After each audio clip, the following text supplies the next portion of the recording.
Hi there, and thank you for joining me. My name is Rob Matthew, and I run the Twitter account Louisville School Beat, formerly ran a blog of the same name that dealt with educational issues in Kentucky as well as Kentucky politics, and wanted to take some time today, about an hour, to discuss school choice and comments made by State Representative Josh Calloway on his podcast, and elaborate on what school choice really means. The bill that Josh Calloway is introducing will be a simple ballot initiative to allow state funds to be used for private schools. It will not dictate how they are run. It will not say who gets what, how much they get, anything of the sort. It is simply a bill to allow it to happen. And there are many perils and pitfalls involved in supposed school choice, not the least of which is giving money from the state, from the taxpayer, to unregulated, non-transparent private schools to use as they wish. So going to take a few minutes here, actually a lot of minutes, turned out to be a lot of minutes, and hope you stay to the end, or at least fast forward to the good parts. I'm just not going to tell you where those are. Thanks. So I intend to carry that bill again, or to file that bill and give parents options and empower parents to provide the best fit for their child's education. And people are, there's you typically hear from the opponents of whatever the subject is, or the people that you hear from, the people that agree, the normal common sense people that agree most of the time with the policy or whatever. They just keep their head down, do their thing, do what's right. But people have been sending things back about, well, what about public schools? What about this? What about that? What about funding? The point is that it's not about that. Mm-hmm. It's about the kid. Right. It's about the child. It's about what is the best fit for the child, and where is the best place to get that child educated. Hey, sounds good so far, right? Let's listen on. And the second thing that it's about parents having options, so that if these school systems do not choose to pull the pornography out, if they do not choose to get the indoctrination out, if they are bent on exposing kids to those things, the parents have the means or a way that they can get their child out of that environment and put it in an environment that aligns with their values. And also, by the way, that the child can get educated on things that actually matter. Right. Learning about what matters. Well, who exactly decides that, Josh? Is it you? Because I don't see anything on your resume that shows you're an expert in anything. Certainly not teacher. You're not a scientist. You're not a mathematician. You're not an educator. You are a person with an opinion, much like myself. But then I'm not out there trying to teach kids. I'm trusting those that do. But again, I think that's what Josh wants, is Josh wants to make sure that kids are exposed to whatever Josh wants them to see. His first point is about pornography in our schools. And this is a common tactic to attack our schools. They're pushing pornography on our kids. And doing so, a coordinated effort by AstroTurf groups, which are these phony grassroots groups made up of people within communities who typically are recruited by national organizations to help foment this outrage of this collective outrage of they're teaching pornography in our schools, which isn't true. The books that they talk about are the most prominent one that I've seen pushed out there is a book called Genderqueer, which is a graphic novel with imagery in it that I think reasonable adults can have a discussion about how old it's appropriate for and whether it's appropriate to be readily accessible in a school library. And that's a discussion we can have. And I think every parent has their own feelings about what is right for their child, what age range is right for their child. But I also know that as parents, we cannot protect our kids from the entire world. We cannot bury our heads in the sand. And there are a lot of parents who feel that what is acceptable for their child, there are other parents who say, well, no, not my kid. And here's a perfect example from my own personal life. When I was a teenager, my parents owned a video store, and they rented a lot of movies. They didn't rent adult movies, and that was a conscious choice on their part. But they had R-rated movies, and parents would come in, and my parents made it a point to watch almost everything that came through the door so that they could recommend things. And also, if these people had questions about what's in this movie, what's the content like, they could give an honest answer. And more than one parent would come in and rent Friday the 13th Part 78 for their kid. And their only question would be, any nudity in it? Which, okay, I get it. But they're renting it for a kid who's in single digits in their age. And it's about brutal murders being perpetrated on people. And I'm not sure how, the biggest concern there is nudity when you've got somebody axe murdering someone or pulling out an eyeball or whatever it might be. But that was the only thing, is any nudity in it? And it didn't matter how violent the movie was. It made their kid happy, so that's what they let them watch. Which is fine. They're that child's parent. They know, and they made that decision, and that's fine. I can question it, but they're not my kids. And which brings me to my next point, indoctrination. Indoctrination. So this is what Josh is concerned about. Indoctrination, this is from Oxford. Indoctrination, the process of teaching a person or group to accept a set of beliefs uncritically. Now, in looking up Josh and his church, I've had opportunity to see some sermons preached by his pastor, and I would say that his pastor uses a technique and rhetoric that definitely does not want people to think about what he's saying critically. It's emotion based. It's facts don't matter, contradictions don't matter. This is what you should believe. Don't think too hard.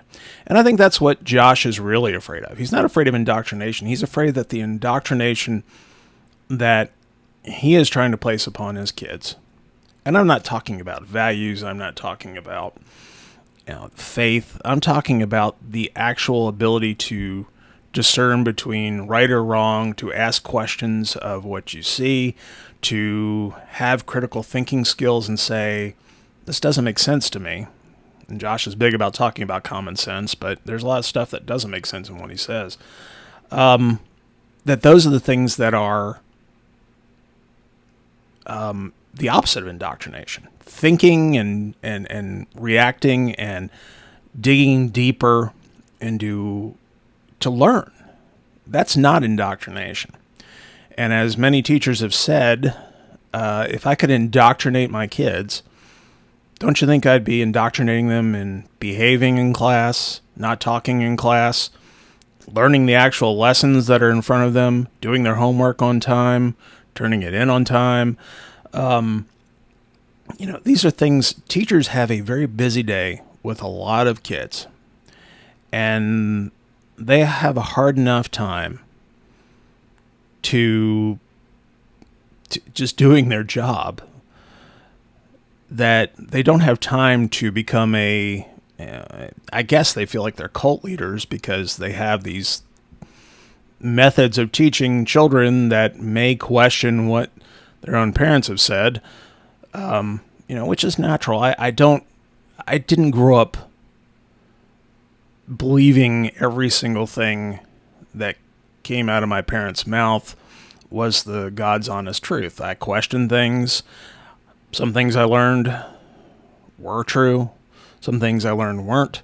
My values shifted. So there's a lot of stuff that every kid needs to learn for themselves. And I don't know that protecting them from actually learning that or learning how to poke holes in it doesn't help or doesn't hurt the kid, doesn't hurt the child. Who it hurts is the parent who's trying to keep control of them from birth to death. And I think if you look at at the church that Josh goes to, you'll see that there's a lot of ideology there that common sense, the real world, and real world experience will say, this is a little scary. So the way you maintain an organization like that is to try and keep what his church refers to as worldly influences away from people.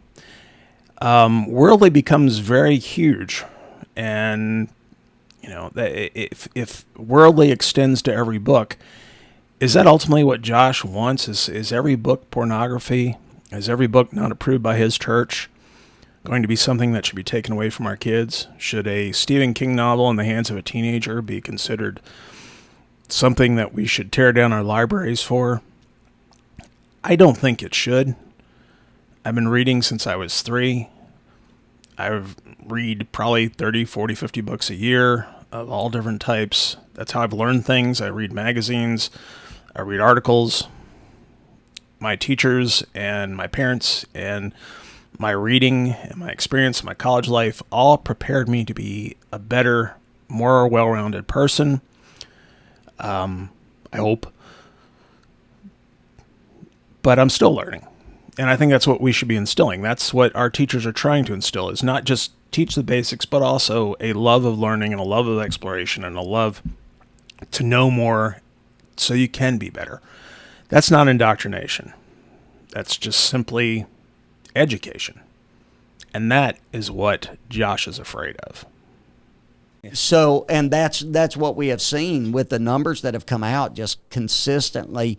We've seen such a decline in true education as far as what kids are retaining in certain systems. And so I'm glad that in some of the rural parts of the state that there's good education systems from what people say. Good education from what people say. Important point there. Josh has no idea. Josh doesn't send his kids to public schools. So Josh is just winging it here. And if there are, then they get to keep their child there. That's what school choice is about, is keeping your child or giving your child the best education that fits them. There's two things. One argument is, well, this hurts rural areas the most. And I don't understand why it hurts rural areas the most, because they're the least capable of actually being able to pay for private education. They're least capable of being able to pay for their kid to go to, $100,000 a year school in Louisville. $100,000 a year school. That's a new one. And it's possible that I've not heard of this $100,000 a year school in Louisville because I'm just, not the right materials. I sit here in my budget t-shirt with my budget microphone, my budget headphones, my budget furniture behind me. Maybe I'm just not the right guy for that school, so I don't know about it. But never heard of a $100,000 a year school in Louisville. And believe me, I'm familiar with the private schools in the area. But this question of rural impacts of school choice, well, it's going to impact everyone differently. Every district's going to be different. It will potentially hurt Jefferson County more because parents who couldn't afford private school are going to be more apt to be able to afford it. It doesn't mean that a parent with no income or very minimal income will be able to afford a private school, because the private schools here are expensive, not $100,000 expensive, but they're expensive.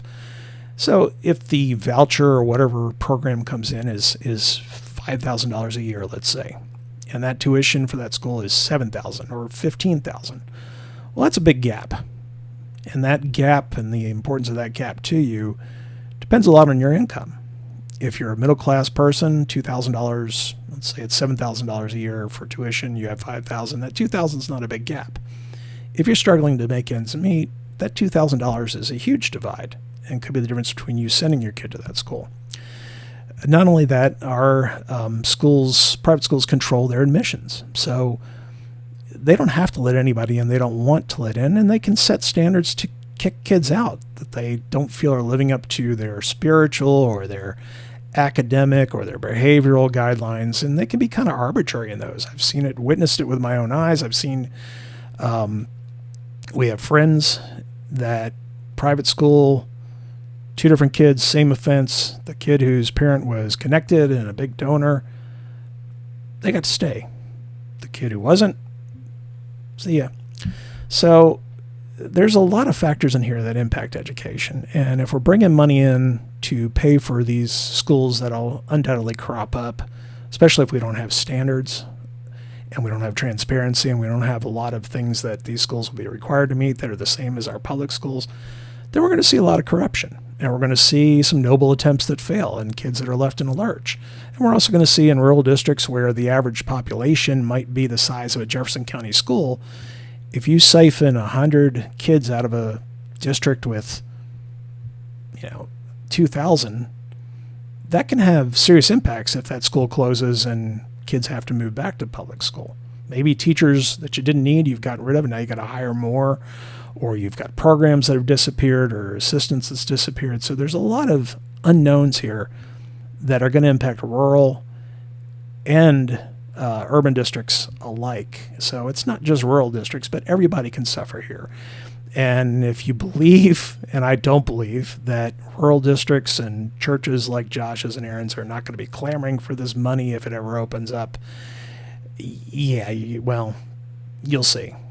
Where there's money and there's a grift to have, people are going after it. So and you want to talk about managing public dollars, well, once those dollars come up for grabs, it's going to be Katie bar the door. It's not like they're taking their kid out of their local county public school and sending them up to Louisville. Right. You know what I'm saying? What they're trying to say is that private schools, this is the basis of their argument, that private schools take all of the good teachers from public schools and they pay them more. Even in, rural areas, they can pay more because their money is used more wisely. You know why it's used more wisely? Because the government's not running it. Oh boy, the disinformation here is just astounding. It's clear that Josh's co-host here doesn't know what he's talking about, but hey, he'll spout off on any topic thrown out there with the force and authority of someone who thinks he knows. So, private school teachers do not, hear me clearly now, do not make more than public school teachers. I'm not saying that there aren't instances, but in reality is that public schools often require more qualifications from teachers. They also have to serve a much larger audience than private schools. They have more funding. They pay better.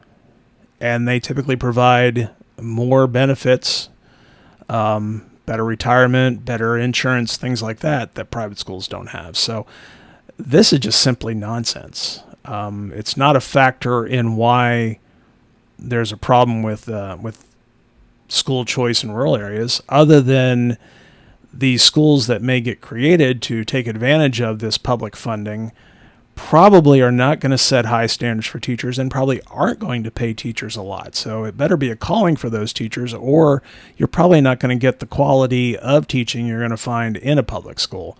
So that could be one issue there. And then there's also the very real risk of these schools that pop up in the wake of this legislation may wind up closing, which throws, a child's education, a family, everything into sort of a spiral. And if you start pulling these resources out of the existing public schools, which is what they want to do, if those schools close, those kids have to have somewhere to go. So is the public school going to have that funding to support that child? Are they going to magically have the resources to support it if they pull enough of them out of public and then have to reabsorb them?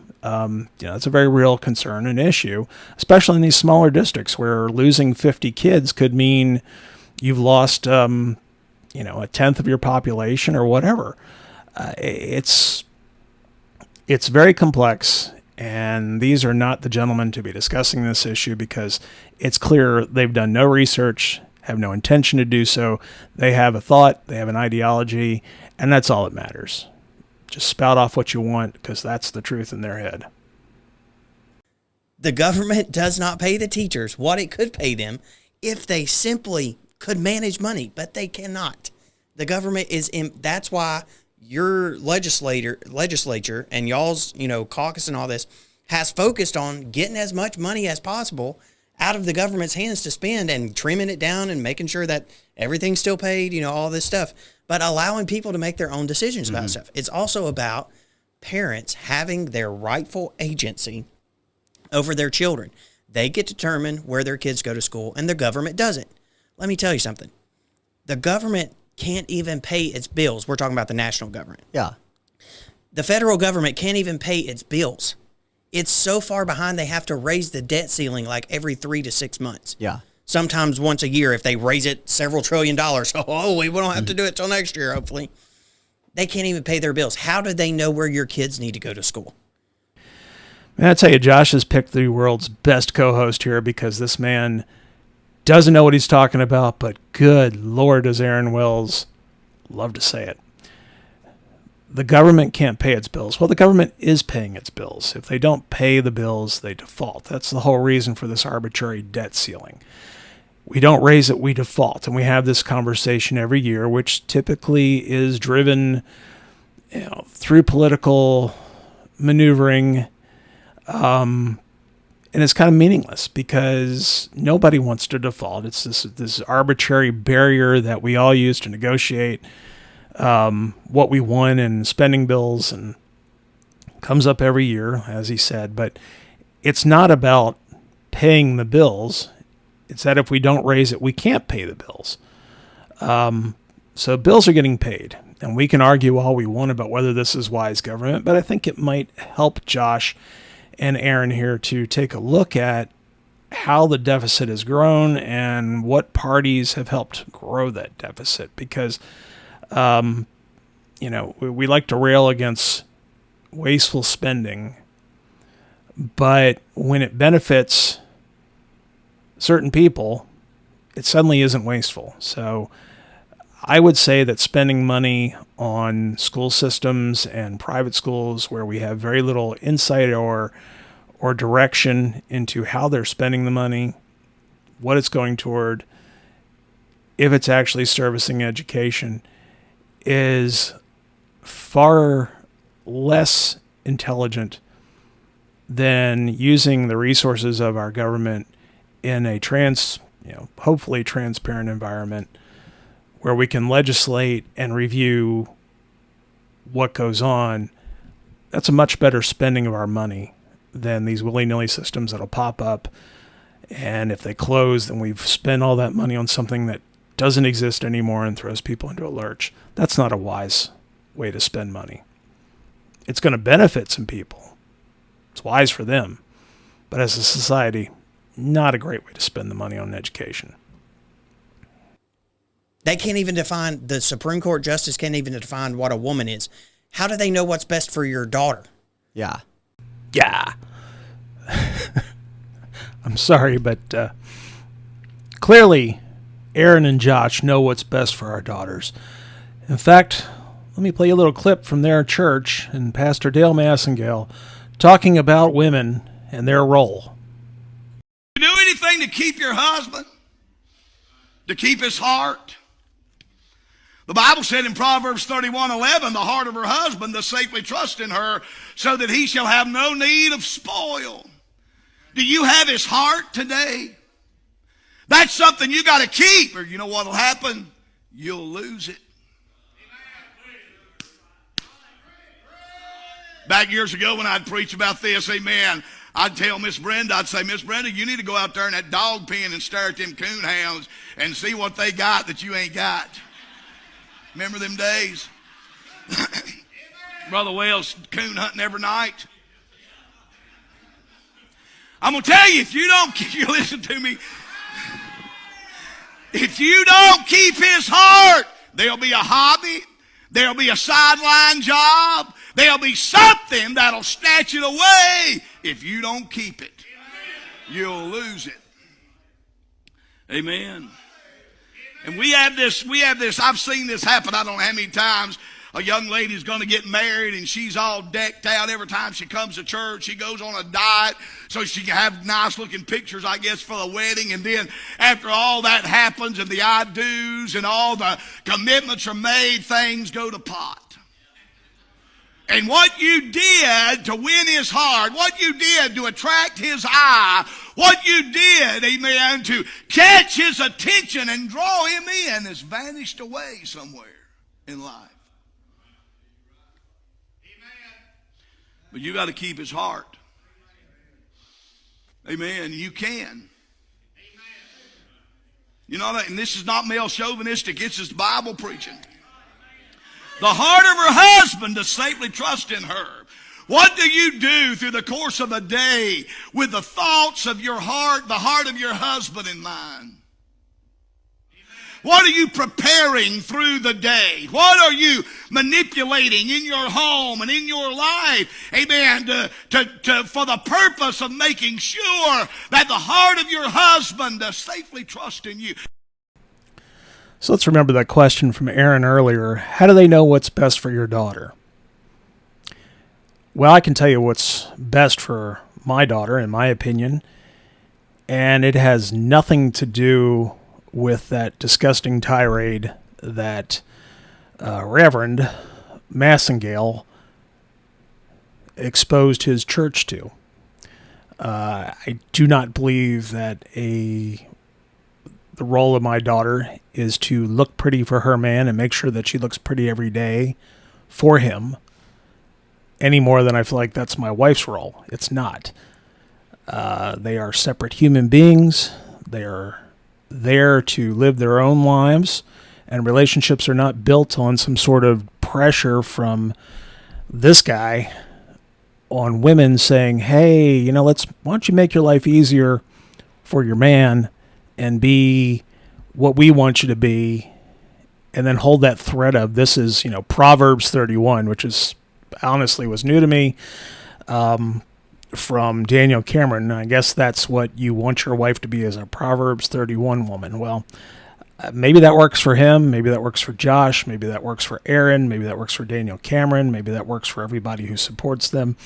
But I would prefer to see the women in my life and in the world doing what they want to do, pursuing what they want to pursue, having lives, aspirations, dreams that suit their needs. And I think that's what public education tries to do for all kids, male, female.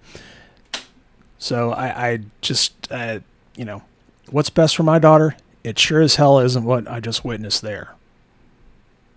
They can't define what is, if a man or a woman is allowed to be in women's sports.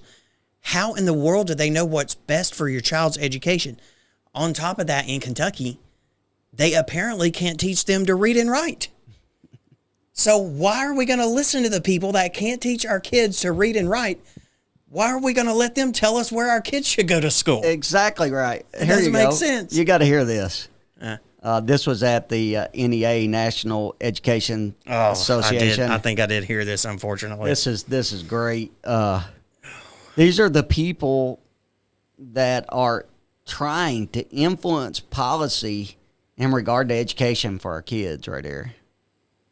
I can hear Chief Seattle crying out to us, Took Randy Weingart. urging us to remember when you know who you are, when your mission is clear, and you burn with the inner fire of an unbreakable will.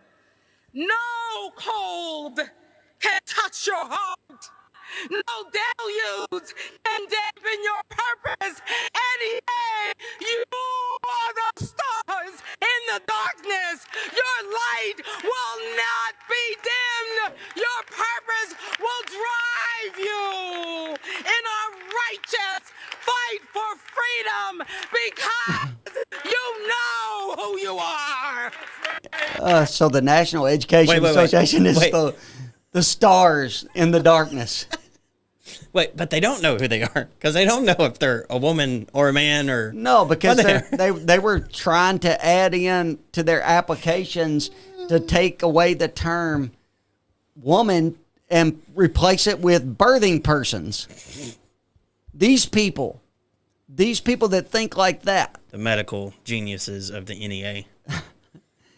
Also, Yeah, this so right on COVID. It's just why I want school choice to give people options, to give parents options for their child. Okay, so this section here really just makes me, well, it infuriates me because it's such a disingenuous conversation, and one that appears to be driven by, this animosity toward this woman who is giving an impassioned speech, and they're laughing at her, mocking her, and mocking her concern and her compassion in the speech. And notice they didn't give you the full speech; they just pulled an excerpt out and put it in there. I'm tired of certain politicians attacking our teachers. And that's what they're doing here. That's what Josh and Aaron, they are attacking public education. They're attacking unions and public education are made up of teachers. I'm going to go out on a limb and say that in the county they're in and most of the counties in Kentucky, the school is the top, if not one of the top 5 employers in that district. Teachers are there. Teachers vote. Teachers are part of the community. They're part of our churches. They're part of our synagogues. They're part of our mosques. They are everywhere in our lives. They don't do the job because it pays a fortune. It pays far less than many private sector jobs that require far less education. It is a calling.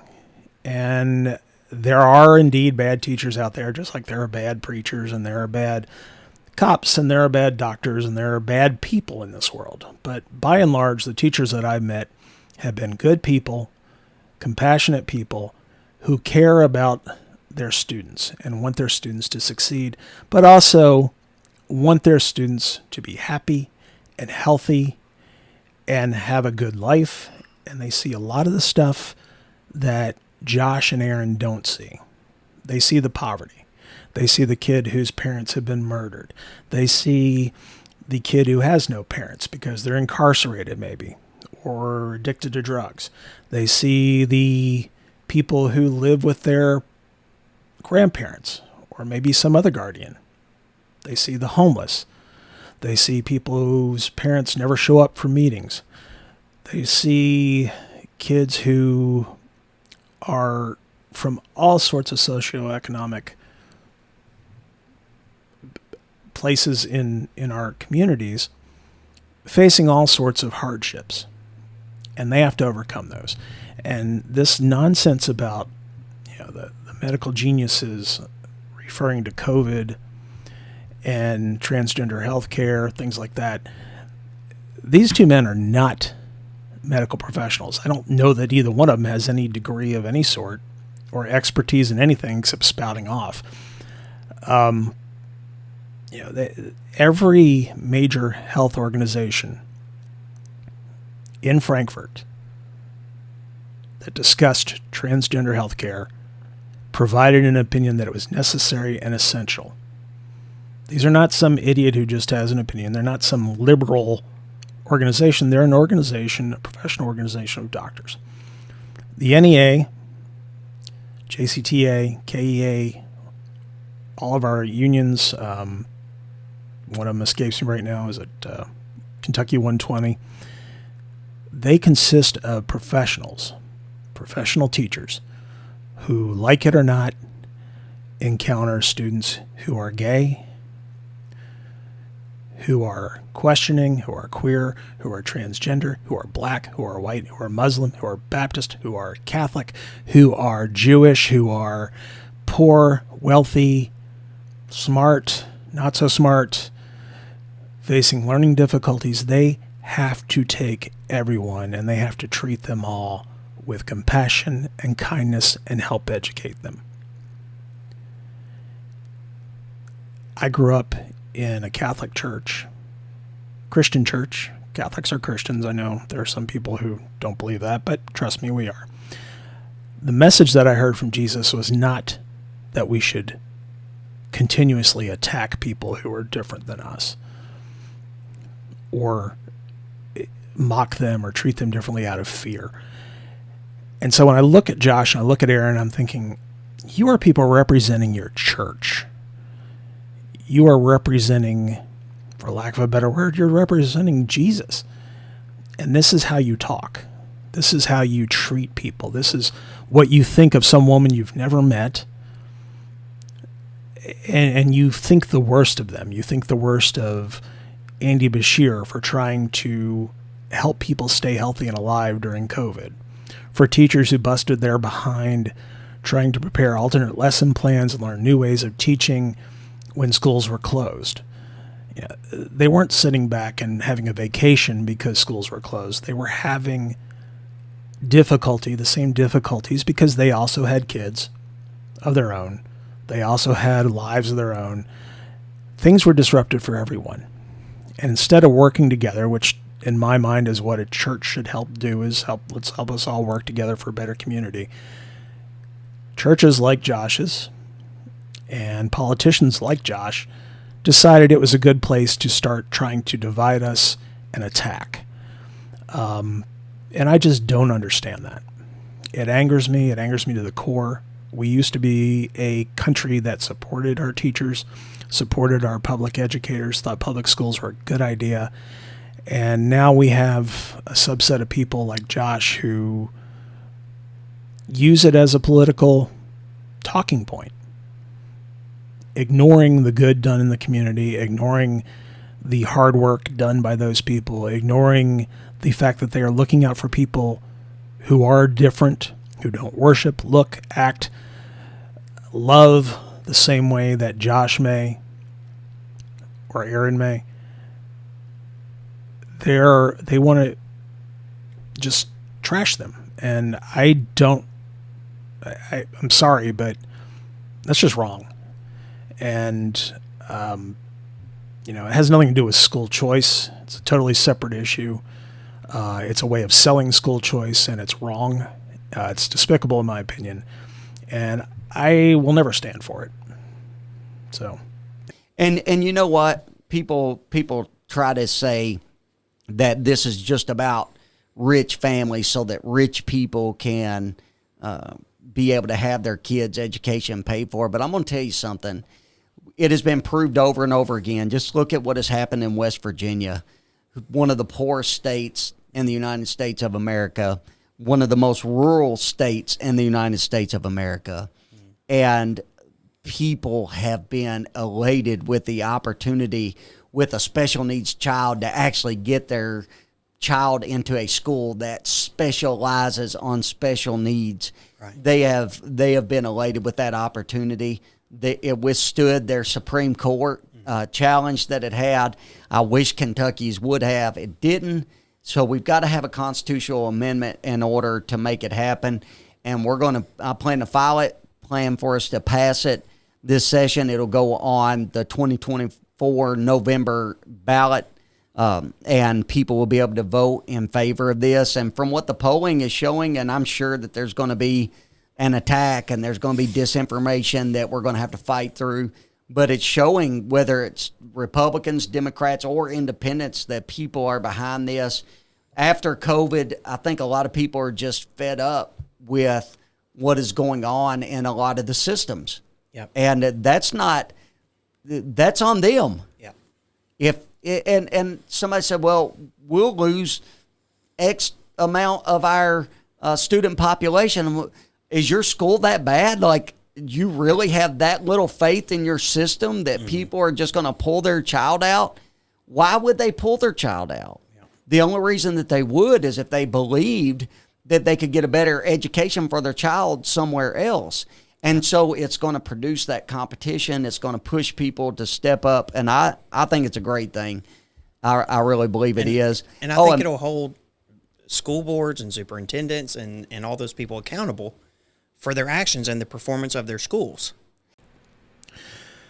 It's interesting that Aaron brings up accountability here, because there is a real issue with accountability in school choice legislation. We tend to look at winners and losers. We tend to look at things like Josh does here as a competition, without thinking about the real impacts and the real reasons why things are the way they are. And I don't think it's a secret that a poorer district, a poorer school, will tend to perform worse than a wealthier school, a wealthier district overall.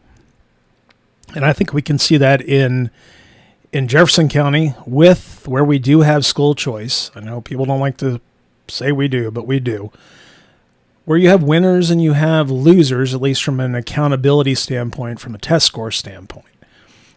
Does it mean that the teachers at the best school are the best teachers? No. Does it mean that the teachers at the worst school are the worst teachers? No. It often means that the needs of the students in the lesser performing schools are greater. They haven't had the figurative head start in life that some kids have had. They may have learning difficulties. They may have difficulties at home. All these things that I've discussed previously, those factor into performance. So when we talk about accountability, that's fine. We do need to measure these things. We do need to hold our teachers accountable for some standards. But who's going to do that in the private schools? Because I can bet you, one, the constitutional amendment won't address that at all. Two, that anything that Josh proposes and his party proposes will not require any of the same standards of private schools as it does of public schools. I'd be willing to bet you they're not going to be held to the same test scores. They're not going to be held to the same demographic accountability. They're not going to be held to the same admissions requirements. They're not going to be held to the same standards of retaining students. It's going to be a free-for-all. And when you have those in your school, when you can control the population that comes into your school, you can game the data and game the performance. So who's holding them accountable? And if we're looking at them and going, hey, look, they're so much better, do we really know that? We don't. I mean, Jefferson County could be the best district in the state if we simply took the students who aren't doing well and shoved them aside. Doesn't improve anything, but it looks good. So this conversation about competition and school choice and what's best for the kid, what's best for every kid and what's best for Kentucky? I think that's where we need to focus. And we need to realize that there are kids who are going to do well. There are kids who are not. And how do we help those kids who are not? I don't think it's by giving some kids a choice and other kids not having that choice. And it certainly isn't accomplished by us saying, okay, we're measuring these schools and we're holding them accountable, but these private schools, well, we'll just trust that they're really good. And if they're not, well, then the free market will take hold. That's not improving education. That's just passing the buck around and hoping for the best. So, if we're going to pass school choice, then I sure as heck want accountability. I want transparency into everything that those private schools do. I want to know who's in charge. I want to know their curriculum. I want to know the books they're reading. I want to know that they are not discriminating against anyone, race, color, religion, sexuality, whatever, including their staff. If they're going to get my tax dollars, I don't want that money being used to discriminate. So I'm all for accountability, but you can't hold one group accountable and say to the other group, well, you're good because you're private, because I say you're good. So let's talk about accountability. Josh won't, his party won't, but they sure as hell better if they're going to try and push school choice in Kentucky. And let me say this. My my youngest daughter just graduated. So this is not to help put my kids through school for those people that are making those accusations. And I have made reference about somebody have filed an ethics complaint in regard to that. That just got reviewed by the ethics board, and they threw it out. It wasn't warranted, which it wasn't warranted. The fact that supposedly that my wife, whose name was not who the person said it was, worked at the school. My wife does work at a private Christian school. She has for 13 or 14 years for nothing, without pay. She's volunteered every day to go teach there and to help children for no pay, just to see kids succeed. The board that I serve on, I don't have to give an explanation, but the explanation is that I serve on the board because I am the director of the Hope Academy, which is not a school. It is a transitional living home to reach out and help men that are addicted or that are coming out of jail or that need stability in their life, and to help them get that. And so that ethics complaint was dealt with and thrown out as it should have been. But that's the way that it's just those. Anytime you take a stand on truth, you take a stand on what is right, get ready. The arrows are coming. They're going to do everything they can to try to take you out. Poor Josh. Josh is such a victim here. Some crazy person filed an ethics complaint because they think he might profit from a school choice bill. And I don't know where anybody could get that idea. I mean, taking public funds and sending them to these schools, which, according to our buddy here, Aaron, already pay their teachers an exorbitant amount. Spoiler alert, they don't. That money's going somewhere. And if it's going to Josh's church, which he's surprised anybody could call him a board member. Well, let me clarify that one for you. Their website. This is from their statement, Conforming Children to the Image of Christ. The student body is made up of children from faithful tithing church members that submit themselves to the doctrine and authority of the Pleasant View Baptist Church. What was that about indoctrination again? The decisions made concerning the operation of the school are made by a board of men. Makes it a point to highlight they're all men, approved by the church, who prayerfully discuss what is best for both the staff and students in its daily operation. The 2018 to 2019 board members, this is the most current information on their website, are Pastor Massengale, Kevin Tucker, Joe Voiles, Jim Coyle, Tim McQueen, Joshua Bradley, Joshua Calloway, Travis Massengale, and Jeremy Bartlett. Now, if you're talking about a school and you have a person who's listed here as one of the board of men approved by the church who prayerfully discuss what is best for both the staff and students in its daily operation, wouldn't you assume that he is a member of the board that makes these decisions and is a member of the school board, and that his whatever other organizations are part of that institution are secondary to this board? But Josh is always a victim. Josh will always be a victim, and he'll probably be the first to claim that everyone else is a victim and decry anybody who truly is a victim. But the truth of the matter is, these churches, private schools, private entities, the private entities that if we ever get school choice passed are going to spring up, a lot of them are going to be there to take advantage of the funding. They're going to suck that money out. They're going to put it toward churches like this where the men are in charge, the women are meant to be silent, the children may or may not get an education. Who knows? We really don't have a lot of insight into their curriculum or their guidelines or their achievement. I can't find anything online about any of that. I can for my daughter's school that she graduated from. I can find it for the school that I went to when I was a kid. Can't find it for private schools for the most part.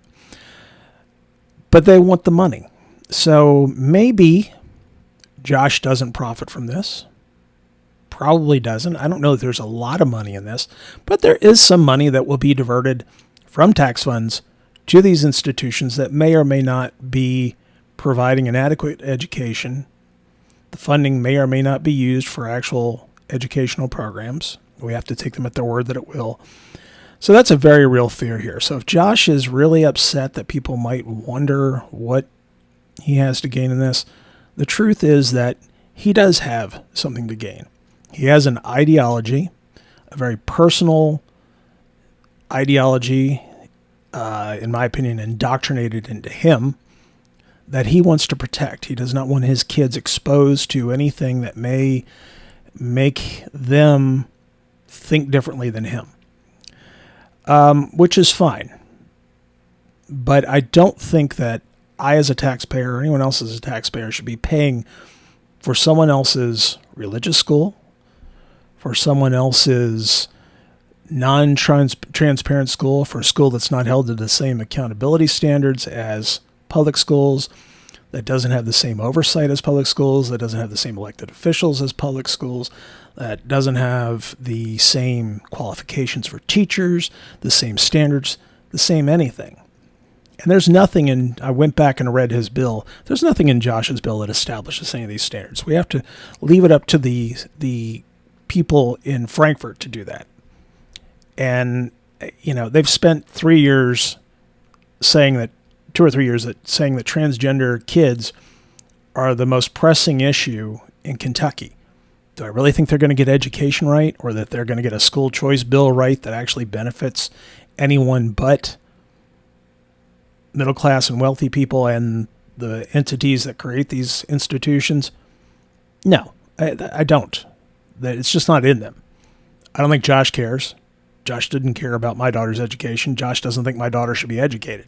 So I really, really, sorry you feel like a victim, Josh, but the truth is you deserve every bit of it, because you don't have anybody's best interest at heart. You have your own personal interest and the interest of the people who are near and dear to you in your church. And I think that, that's not who you're paid to represent. That's not who you're elected to represent. You're elected to represent your constituents and part of the state of Kentucky. And this doesn't serve those people. And this is, I think, something that's misunderstood a lot of times with the people who oppose school choice, is they always say, well, the private schools, the rich people are going to come take all of the good teachers, and then you're going to be left with the terrible teachers in the schools.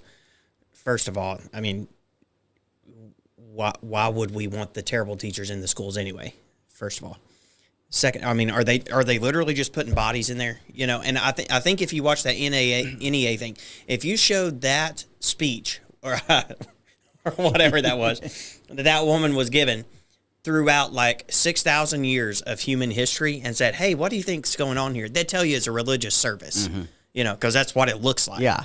So you have this group that are filling the gaps in the education system that are just indoctrinated, religious adherence to this wokeism, Okay, I got to stop here, and I was going to go to the end, but I can't, because there's so much to unpack in just this little brief snippet from Aaron here. They again bring up Becky Pringle, and Becky Pringle is the woman that was speaking who, and I agree, it was like a religious fervor about her mission as a teacher, which I think most people who are passionate about their career can work up some energy about it, and that's fine, and that's what you should do, and that's what you should want. But calling her, talking about the religion of wokeism and indoctrination again, wokeism, it's a dirty word among conservatives, and I kind of understand that, because the key fundamentals that they seem to be so upset about are being kind and respectful and understanding of other people who are different from you. That's what is at the core of things that they don't want to address, that disgust them, that bother them, is the simple, basic act of human kindness. And I will be the first to admit I am not an expert in the Bible. I am not an expert in Christianity. I grew up in a Catholic church, which again is a Christian church. Hearing the message of the Gospels, that's the most important part of a Catholic service typically. tied into the Old Testament. And I never heard a message from Jesus that was one to separate yourself from others or one to denigrate others. Never heard that. I also never heard a message that we as human beings were the ones to pass the judgment along. We were supposed to be loving, caring, helpful, cure the sick, be decent people to each other. And I think that a teacher standing up and speaking out about that, because our teachers do and are entrusted with so much more than just education, that I want a teacher who cares about kids, and not just my own, but other kids. Because some kids don't get the parenting that my kid got, that I got when I was a child. There are kids that are abused, kids that are neglected, kids whose parents are in unfortunate circumstances, who aren't as lucky. And it's always good to have somebody in your corner, even if it is a teacher. So to watch this man, Aaron Wells, mock this woman is kind of disgusting to me. And it's also ironic in that the indoctrination part, in his statement, he says, in 6,000 years of human history. Well, Miss Pringle is a science teacher. And I'm sure Miss Pringle would look at him and go, 6,000 years? No, that's not true. We've been around a lot longer than that. 6,000 years is indoctrination based on a religious text of people telling you this is how long it's been because we're taking a literal interpretation of this text and you cannot discuss it. We cannot have any critical thinking about it. We cannot discuss evidence or anything else because if you believe something else, that may destroy your entire worldview. That's indoctrination. And by saying 6,000 years of human history, I have no idea if Aaron believes that. Probably, but it certainly is the party line for some Christians, not all, not a lot, honestly. There are a lot of churches that embrace science and learn and grow from it. But to hear that and then to have him pivot to, well, this is all just indoctrination and wokeism, it's kind of disgusting to me, and it hurts my brain a little bit. So they really talk about how much they care about teachers, just like Andy Bashir before he cut all their pensions and stuff. Talk about how much they care about teachers, how much they respect teachers. But they don't understand that when teachers have an opportunity to go teach in a private school, even if they get paid the same amount of money or a little bit less, a lot of times they do it because they actually can help students succeed. Yeah. When they can actually see them make progress because they're not tied down to curriculum that doesn't work. They're not tied down to curriculum that can't teach people to read and write. It's supposed to be more people are learning to read and write with all of these new inclusive curriculums, and it's actually fewer. They leave because they want to help children. Yeah. That's what teachers do.